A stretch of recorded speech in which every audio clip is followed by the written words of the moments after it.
السلام علیکم عزیز طالبات، امید ہے آپ سب لوگ خیریت سے ہوں گے۔ پچھلے لیکچر میں ہم لوگ سبق پڑھ رہے تھے دستک۔ آپ لوگوں نے یقیناً اس کو پڑھا ہوگا۔ یہ ایک ڈرامہ ہے جس میں ہمیں 3 کردار جو ہیں وہ ہم نے پڑھا۔ اس میں پڑھے ڈاکٹر زیدی، بیگم زیدی اور ڈاکٹر برہان۔ اس میں آپ لوگوں نے دیکھا کہ ڈاکٹر زیدی جو ہے وہ دروازے پر دستک کے حوالے سے جو ہے وہ بار بار جو ہے وہمے کا شکار ہوتے ہیں، اپنی بیگم سے کہتے ہیں کہ ذرا جا کے سنو، دروازے پر دستک ہو رہی ہے۔ بیگم جو ہے وہ ان کو سمجھاتی ہیں کہ یہ ان کا وہم ہے۔ اب آگے ہم دیکھتے ہیں کہ اس دستک کے پیچھے کیا راز ہے جو ڈاکٹر زیدی کو بار بار اس بات کا احساس ہوتا ہے کہ دروازے پر کوئی دستک دے رہا ہے۔ ویسے دستک کا مطلب کیا ہوتا ہے کہ دروازے کو بار بار بجانا بلانا کسی چیز کے لیے۔ ہم پڑھ رہے تھے زیادی سے ہمارا شروع ہونا ہے آج۔ بیگم کہتی ہے ڈاکٹر برہان کے حوالے سے کہ وہ ذمہ دار فرش شناس نوجوان میں نے آج تک نہیں دیکھا، سوائے کام کے اسے کچھ اور سوچتا ہی نہیں، وہ بڑا فرض شناس ہے۔ تو اس کے جواب میں زیدی کیا کہتا ہے، ڈاکٹر کو فرض شناس ہی ہونا چاہیے۔ یہ کہتے ہوئے ڈاکٹر صاحب پھر سامنے پردے کو دیکھنے لگتے ہیں۔ بیگم: آپ پھر؟ توبہ ہے، ڈاکٹر برہان آئیں گے تو کہوں گی۔ زیدی: کیا کہو گی؟ بیگم: یہ بھی تو ایک بیماری ہے، دروازے پر کوئی ہے نہیں اور آپ ہیں کہ دستک کی آواز سن رہے ہیں۔ ایک بار نہیں کئی بار ایسا ہوا ہے۔ دروازے کی گھنٹی بجتی ہے۔ زیدی: اب تو آیا ہے کوئی۔ بیگم: شاید ڈاکٹر برہان ہے۔ اب پہلے جو ہے ڈاکٹر زیدی کو اس بات کا احساس ہو رہا تھا کہ دروازے پر دستک ہو رہی ہے، اب جو ہے باقاعدہ دروازے کی گھنٹی بجی ہے، جس سے جو ہے ڈاکٹر برہان کو اب بیگم کو یقین دلا رہے ہیں کہ اب تو آیا ہے کوئی۔ بیگم دروازے کی طرف جاتی ہیں اور پردے کے پیچھے غائب ہو جاتی ہیں۔ چند لمحوں کے بعد جب باہر نکلتی ہیں تو ان کے ساتھ ڈاکٹر برہان بھی آتے ہیں۔ ڈاکٹر برہان عمر کے لحاظ سے بالکل نوجوان ہیں، ہاتھ میں ڈاکٹر والا بیگ برساتی پہن رکھی ہے۔ برہان دور ہی سے: السلام علیکم ڈاکٹر صاحب۔ زیدی: وعلیکم السلام، بڑی تکلیف کی بیٹا، اس وقت آنے کی کیا ضرورت تھی، صبح دیکھا جاتا۔ برہان: کوئی بات نہیں۔ بیگم: ہاں بیٹا، اس وقت بھلا کیا ضرورت تھی آنے کی۔ برہان: آج شام سے پہلے دو کیس ایسے آ گئے کہ فرصت ہی نہ ملی، بڑا مصروف رہا۔ برہان آگے بڑھتے ہیں۔ بیگم بیگ چھوٹی میز پر رکھ دیتے ہیں۔ کہیے ٹمپریچر لیا؟ ٹمپریچر کا مطلب بخار چیک کیا۔ بیگم: تھوڑی دیر پہلے لیا تھا، 100 ہے۔ تھرمامیٹر سے جو ہے ٹمپریچر جس کو چیک کیا جاتا ہے بخار کو، تو بیگم نے کہا پہلے چیک کیا تھا، اس وقت 100 تھا۔ برہان: سینے میں تو درد نہیں؟ زیدی: نہیں۔ برہان: شکر ہے، اور کوئی بات؟ بیگم: گھبراہٹ سی ہے۔ برہان: کوئی بات نہیں، میرا خیال ہے انجیکشن میں ناغہ کر دیا جائے۔ انجیکشن جو ہے وہ ٹیکے کو کہتے ہیں، جس سے لڑکیاں بڑی خوف زدہ رہتی ہیں۔ ناغہ کرنا مطلب ایک دن چھوڑ کے ایک دن لگایا جائے۔ زیدی: یہ ٹھیک ہے۔ بیگم جلدی سے بائیں دروازے میں سے دوسرے کمرے میں چلی جاتی ہیں۔ برہان ایک بوتل اٹھاتے ہیں۔ برہان: سرپ ختم ہو گیا ہے، کل آؤں گا تو لے آؤں گا۔ زیدی: تو آپ چلے، مطلب اب ڈاکٹر زیدی جو ہے وہ برہان سے جو ہے وہ سوال کر رہے ہیں۔ برہان: جی ہاں۔ بیگم دوسرے کمرے سے: ڈاکٹر صاحب۔ برہان: جی۔ بیگم: ذرا ٹھہریے۔ برہان: مجھے جلدی ہے ذرا۔ بیگم: بس 1-2 منٹ، چائے لا رہی ہوں۔ برہان: اوہو، آپ نے کیوں تکلیف کی؟ بیگم آتی ہیں۔ بیگم: آپ بھی تو سردی میں آئے ہیں، برساتی اتار دیجیے۔ برساتی جو ہے باڑ سے بچنے کے لیے جو لباس پہنا جاتا ہے اس کو برساتی کہتے ہیں۔ برہان برساتی اتار کر کرسی کے بازو پر پھیلا دیتے ہیں۔ بیگم چلی جاتی ہیں۔ زیدی: بیٹھ جائیے۔ برہان کرسی پر بیٹھ جاتے ہیں۔ برہان: اور تو کوئی تکلیف نہیں۔ بیگم ٹرے میں چائے کی 3 پیالیاں لے کر آتی ہیں۔ بیگم: میں بتاتی ہوں ڈاکٹر صاحب۔ ٹرے برہان کی طرف بڑھاتی ہیں، وہ ایک پیالی اٹھا لیتے ہیں۔ بیگم دوسری پیالی شوہر کو، تیسری پیالی اپنے دائیں ہاتھ میں لے کر خالی ٹرے جھک کر میز کے ساتھ لگا دیتی ہیں۔ برہان گھونٹ لے کر: آپ کیا بتا رہی تھیں؟ بیگم: ڈاکٹر صاحب، یہ بات بتاتے ہوئے مجھے کچھ عجیب سا احساس ہوتا ہے، شاید آپ اس پر یقین نہ کریں گے، مگر شوہر کی طرف دیکھتی ہیں جو نگاہیں جھکائے چائے پینے میں مصروف ہیں۔ برہان: فرمائیے تو۔ بیگم: انہیں ایک وہم ہو گیا ہے۔ برہان: وہم؟ بیگم مسکرا کر: آپ کہیں گے ڈاکٹر اور وہم، یہ کیا بات ہوئی؟ مطلب وہی بات ہے کہ ہم لوگ یہ سمجھتے ہیں کہ ڈاکٹر اور وہم جو ہے وہ ایک ساتھ نہیں چل سکتے. ڈاکٹر جو ہے وہ ایک حقیقت پسند انسان ہوتا ہے. اس لیے بیگم جو ہے وہ کہہ رہی ہیں کہ آپ بھی حیران ہوں گے کہ ڈاکٹر اور وہم کیسے ایک ساتھ یہ چیز ہو سکتی ہے. برہان: جی میں نہیں کہوں گا. میں جانتا ہوں انسانی فطرت بڑی پراسرار ہوتی ہے. پراسرار کا مطلب بھید بھری، رازوں سے بھرپور. اور ڈاکٹر بھی تو ایک انسان ہی ہوتا ہے. اور ظاہری بات ہے یہ ہمارا جو ہے سوچ ہوتی ہے کہ ہم جو ہے لوگوں سے یہ توقع کر رہے ہوتے ہیں کہ وہ فلاں ڈاکٹر ہے، فلاں جو ہے وہ وکیل ہے، فلاں جو ہے وہ کوئی استاد ہے، تو وہ جس باتوں احساسات سے جو ہے مبرہ ہے. ایسا نہیں ہے. چاہے وہ کوئی ڈاکٹر ہے، کوئی بھی ہے، ظاہر بات ہے وہ بھی ایک انسان ہے. انسانی فطرت اس کے اندر بھی ہے. اس لیے ہر انسان جو ہے وہ فطری طور پر جو ہے وہ تقریباً ایک جیسا ہوتا ہے. چاہے وہ ڈاکٹر ہے، وکیل ہے، انجینئر ہے، استاد ہے، کوئی بھی ہے، انسانی فطرت سے جو ہے وہ انکار نہیں کیا جا سکتا. بیگم ایک بار پھر شوہر کو دیکھتی ہیں. وہ بددستور کا مطلب مسلسل، بغیر روکے ہوئے چائے پینے میں مصروف ہیں. بیگم: چائے پیجیے نا برہان بہتر. برہان پیالی ہونٹوں سے لگا لیتے ہیں. بیگم بھی چائے پیتی ہیں. بیگم: پتہ نہیں کیا بات ہے، بیٹھے بیٹھے خیال کرنے لگتے ہیں کہ دروازے پر دستک ہو رہی ہے، حالانکہ دروازے پر کوئی بھی نہیں ہوتا. برہان: ہو سکتا ہے کسی نے دروازے پر دستک دی ہو اور آپ نے نہ سنی ہو. بیگم: دستک ہوتی ہی نہیں، میں کیسے مانوں. برہان: یعنی دستک نہیں ہوتی اور ڈاکٹر صاحب محسوس کرتے ہیں کہ دستک ہو رہی ہے. بیگم: جی ہاں.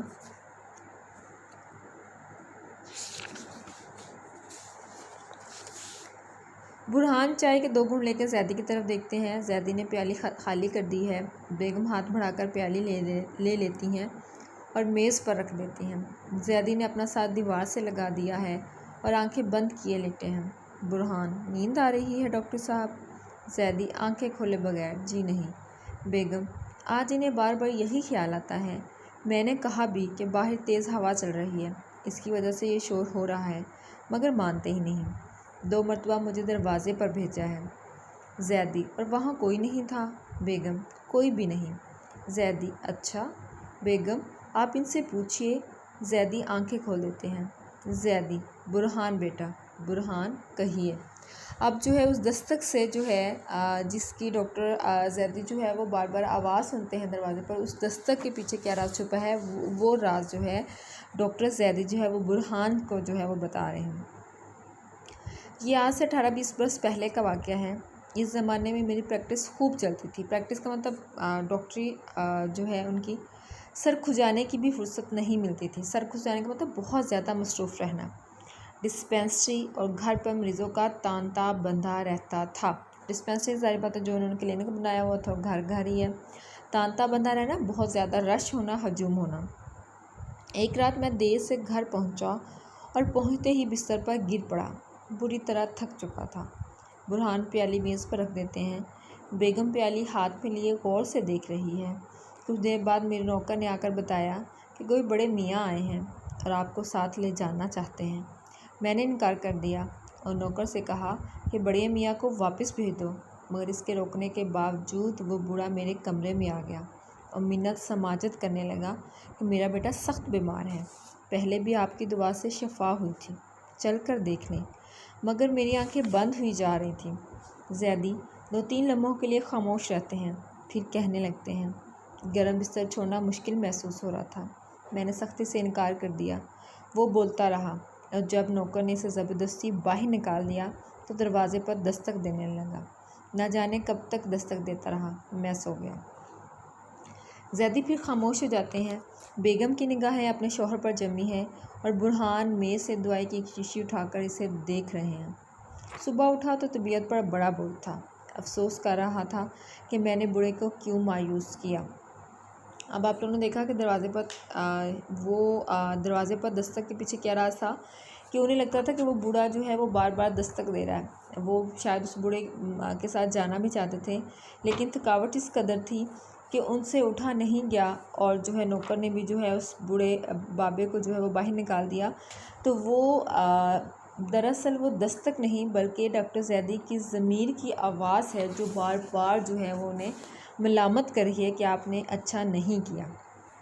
کیونکہ ہمارے ہاں جو ہے سمجھا جاتا ہے کہ ڈاکٹری کا پیشہ جو ہے ایک مقدس پیشہ ہے. ڈاکٹر کو اپنے مریضوں سے پوری ہمدردی ہونی چاہیے اور اسے کسی وقت بھی مریض کو دیکھنے سے انکار نہیں کرنا چاہیے۔ اسے ذاتی آرام اور ان کے تقاضوں کو دکھی انسانیت کی خدمت پر قربان کر دینا چاہیے، ورنہ ضمیر کی خلش اسے ساری زندگی بے چین ہی رکھتی ہے۔ جس طرح سے ڈاکٹر زیدی کے ساتھ ہوا، اگر جو ہے ڈاکٹر باضمیر ہے تو یقیناً جو ہے وہ اپنے ذاتی آرام کا خیال نہ کرتے ہوئے کسی بھی بیمار کو دیکھنے سے انکار نہیں کرے گا، ورنہ اسے پھر اسی طرح سے جو ہے دستک کا سامنا کرنا پڑے گا جس طرح سے ڈاکٹر زیدی کے ساتھ ہو رہا ہے، جس کے بیمار بیٹے کو دیکھنے کے لیے جانے سے ڈاکٹر زیدی نے انکار کیا تھا، اور اس انکار کی وجہ سے ڈاکٹر زیدی کا جو ضمیر ہے وہ ان کو بار بار ملامت کرتا ہے، جس کی وجہ سے وہ بار بار جو ہے وہ دروازے پر دستک کی آواز سنتے ہیں۔ برہان آگے سے کیا کہتا ہے یہ کہانی سن کر؟ کہتے ہیں کہ اس وقت آپ کا ضمیر بیدار ہو گیا تھا، مطلب جیسے کہ میں نے آپ لوگوں کو بتایا کہ وہ ڈاکٹر زیدی ایسا کرنا نہیں چاہتے تھے، اور ویسے بھی عام لوگوں کی بھی توقع یہی ہوتی ہے کہ ڈاکٹر کو کسی بھی وقت جو ہے وہ بلایا جائے، جب انسان دکھ میں ہے، پریشانی میں ہے، تو ڈاکٹر کو جو ہے اپنے ذاتی آرام و سکون کو تیاگ کر ایک طرف رکھ کر جو ہے اس بندے کی یا اس مریض کی جو ہے وہ بات کو سننا چاہیے۔ زیدی بس یہی بات تھی۔ میں نے اس بوڑھے کو ڈھونڈنے کی کوشش بھی کی۔ اب ڈاکٹر زیدی جو ہے وہ ایک باضمیر انسان ہے، اس لیے جب ان کا ضمیر جو ہے وہ بیدار ہوا، مطلب صبحوں کے وقت جب ان کے حواس جو ہے وہ کام کرنے لگے، تو انہوں نے اس بوڑھے کو ڈھونڈنے کی بہت کوشش کی، مگر کہیں پتہ نہ چلا۔ نہ جانے وہ کون تھا، برہان۔ وہ بوڑھا تو چلا گیا، مگر اب کبھی آپ کا ضمیر دروازے پر دستک دیتا رہتا ہے۔ برہان بوتل میز پر رکھ دیتا ہے۔ یہ دعا آج ختم ہو جانی چاہیے تھی۔ زیدی خاموش رہتے ہیں۔ برہان برساتی اٹھا کر پہن لیتے ہیں اور بیگ اٹھا کر زیدی کی طرف دیکھتے ہیں۔ ڈاکٹر صاحب۔ زیدی: کہو بیٹا۔ برہان: اس واقعے میں ایک بات کا اضافہ کر لیجئے، میں انہی بڑے میاں کا پوتا ہوں جس کا بیٹا اس وقت ایڑیاں رگڑ رگڑ کر مر رہا تھا۔ اب یہ ڈرامے کا وہ پیک سین ہے جس میں سسپینس بھی تھا، جس میں جو ہے ڈرامہ نگار نے پوری ایک جو ہے پڑھنے والے قاری کے لیے دلچسپی کا تاثر بھی چھوڑا کہ وہ آگے ہی آگے جو ہے وہ پڑھتا گیا اور اس میں دلچسپی لیتا گیا کہ آخر وہ اس راز کو جانے کہ یہ جو ہے دستک کے پیچھے کیا راز چھپا ہے، ڈاکٹر برہان جو ہیں وہ کس کردار کی علامت ہے۔ تو آپ نے دیکھا کہ انہوں نے ڈرامہ ختم ہونے سے پہلے جو ہے اس سسپینس کو جو ہے ختم کیا، اور ڈاکٹر برہان نے کہا کہ اس واقعے میں ایک بات کا اضافہ کر لیجیے، وہی واقعہ جس میں ڈاکٹر زیدی جو ہے اس بوڑھے بابا کے بیٹے کو دیکھنے نہیں جاتے، کہ میں انہیں بڑے میاں کا پوتا ہوں جس کا بیٹا اس وقت ایڑیاں رگڑ کر مر رہا تھا۔ اب جو ہے چونکہ ہم جانتے ہیں کہ بیٹا ڈاکٹر جو ہے وہ ایک مقدس پیشہ ہے، اس لیے جو ہے ڈاکٹر کا کام جو ہے وہ مریضوں کی دیکھ بھال کرنا ہوتا ہے، چاہے اس میں وہ ذاتی اپنے کسی بھی دشمنی کو یا اناد کو نہیں آنے دیتا۔ اگر ڈاکٹر برہان ڈاکٹر زیدی سے بدلہ لینے کو چاہتا تو یقیناً جو ہے ڈاکٹر برہان کا علاج نہ کرتا، لیکن چونکہ یہ ایک مقدس پیشہ ہے اس لیے ڈاکٹر برہان نے جو ہے وہ ڈاکٹر زیدی کا علاج بھی کیا اور انہیں اس اصل حقیقت سے آگاہ بھی کیا۔ زیدی: تم؟ اب دیکھ رہے ہیں کہ زیدی کے لہجے میں کس قدر حیرت ہے۔ بیگم: برہان بیٹا۔ برہان: اچھا، خدا حافظ۔ ڈاکٹر صاحب اطمینان کے ساتھ سو جائیے، اب دروازے پر دستک نہیں ہونی چاہیے، آرام کیجیے، شب خیر، کل حاضر ہوں گا۔ اب چونکہ جو ہے ڈاکٹر زیدی نے اپنا سارے دل کی بھڑاس، اپنے دل کا سارا حال جو ہے وہ بتا دیا ہے، اور برہان نے جو ہے وہ بھی اپنی طرف سے جو ہے وہ اضافہ کر دیا ہے کہ وہ ان کے بڑے میاں کے پوتا ہیں، اس لیے وہ کہتے ہیں کہ اب آپ کا جو ہے جو بھی کیا وہ آپ نے جو ہے شعوری طور پر نہیں کیا، لاشعوری طور پر کیا، وہ تھکاوٹ کی وجہ سے یا نیند کی وجہ سے اس طرح سے ہو گیا، اس لیے وہ کہتے ہیں کہ اب دروازے پر دستک نہیں ہونی چاہیے، مطلب آپ کا ضمیر جو آپ کو بار بار ملامت کر رہا ہے، یہ اب آپ کا ضمیر طبیعت پر جو بوجھ ہے وہ اب ختم ہو جانا چاہیے۔ برہان دروازے کی طرف بڑھتا ہے اور جلدی سے پردے کے پیچھے غائب ہو جاتا ہے۔ زیدی اور بیوی خاموشی سے دیکھتے رہتے ہیں۔ برہان کے پردے کے پیچھے جاتے ہی پردہ گرتا ہے، اور یہ ہمارا دی اینڈ ہو جاتا ہے ڈرامے کا۔ مزے کا ڈرامہ تھا ڈاکٹر زیدی کا، جس میں جو ہے پچھتاوا بھی ہے، ضمیر کی ملامت بھی ہے، اور ساتھ ساتھ یہ بھی سبق دیا گیا ہے کہ ڈاکٹر جو ہیں وہ انسانوں کے لیے کس قدر اہم ہے۔ یہ سبق جو ہے یہ بھی آپ لوگوں کا بڑے مزے کا سبق تھا، ایک ڈرامہ، ایک کہانی، یقیناً آپ لوگوں کو سمجھ میں آ گئی ہوگی۔ اس کو پڑھیے گا اور جو ہے اس کے خلاصے کو یاد کیجیے گا، اس میں سے چھوٹے چھوٹے سوال جو ہے وہ ڈھونڈنے کی کوشش کیجیے گا۔ اب جو ہے اگلے آپ لوگوں کے لیکچر جو ہیں وہ مس فاطمہ کے ساتھ ہوں گے، ان کے ساتھ جو ہے اپنے ٹائم کو گزاریے گا اور اچھا سیکھیے گا۔ خوش رہیں اور خوشیاں بانٹیں۔ اللہ حافظ۔